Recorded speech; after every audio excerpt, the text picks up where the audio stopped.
For more, we can speak to Ahmed Bayram, the media advisor for the Norwegian Refugee Council in the Middle East. Thank you so much for joining us here today on France 24. Perhaps we could just start with your reaction to this announcement from Israel that it's opening new aid routes. How big of a difference do you think this will make? Huge difference, of course. I mean, once implemented, we still don't know when that step is going to be taken. But if it does go ahead, it means a game changer really for people, particularly in the north, who have been starving to their very death. Now, what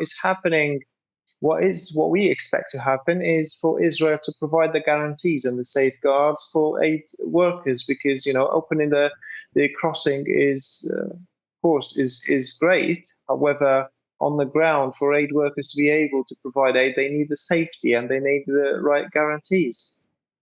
And in the wake of that attack on Monday, have you received any extra guarantees from Israel?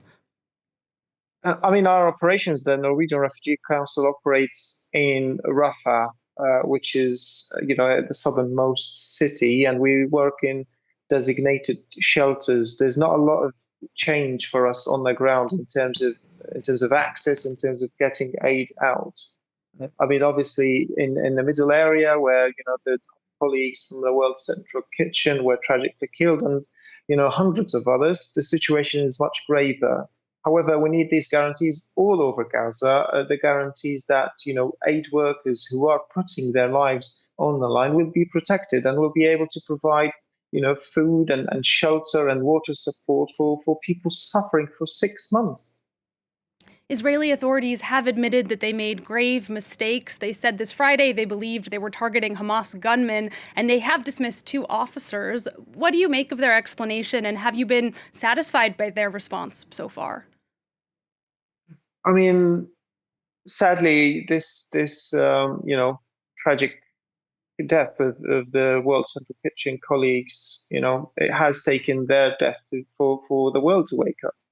After 33,000 other deaths in Gaza, I think the next step should be probably for the US as the biggest ally, and for Israel's other allies to pressure and to exert more leverage, because clearly it has worked.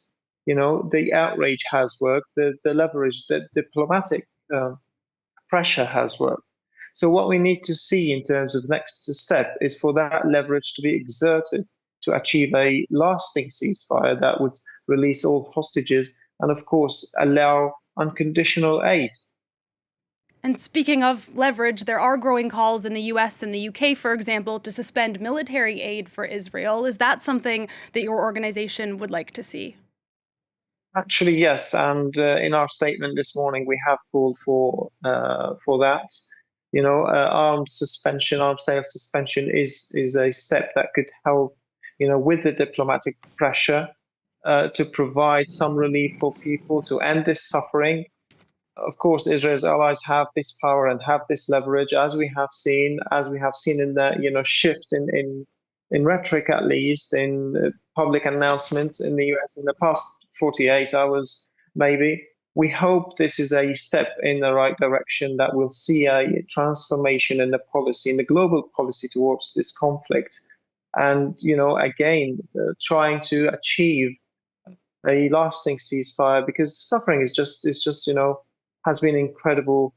Children starving, families are starving, pregnant women, they're disabled. I mean, even after this ends, we're going to be looking at years of humanitarian struggle and suffering for the people of Gaza. So we need a ceasefire, and we need it through this political pressure that we are talking about. And in the wake of this tragedy, the World Central Kitchen did suspend its operations in Gaza. How is the loss of that aid going to be felt?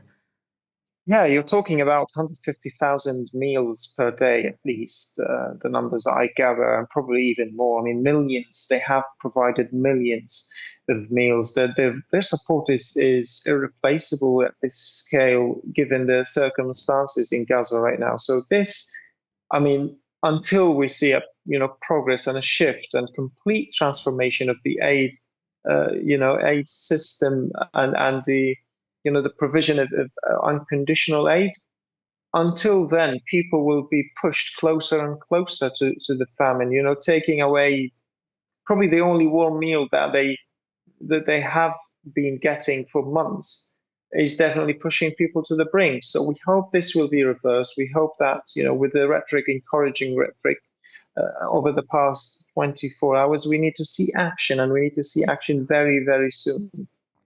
All right, Ahmed Bayram, thank you so much for joining us today. That was Ahmed Bayram, the media advisor for the Norwegian Refugee Council in the Middle East.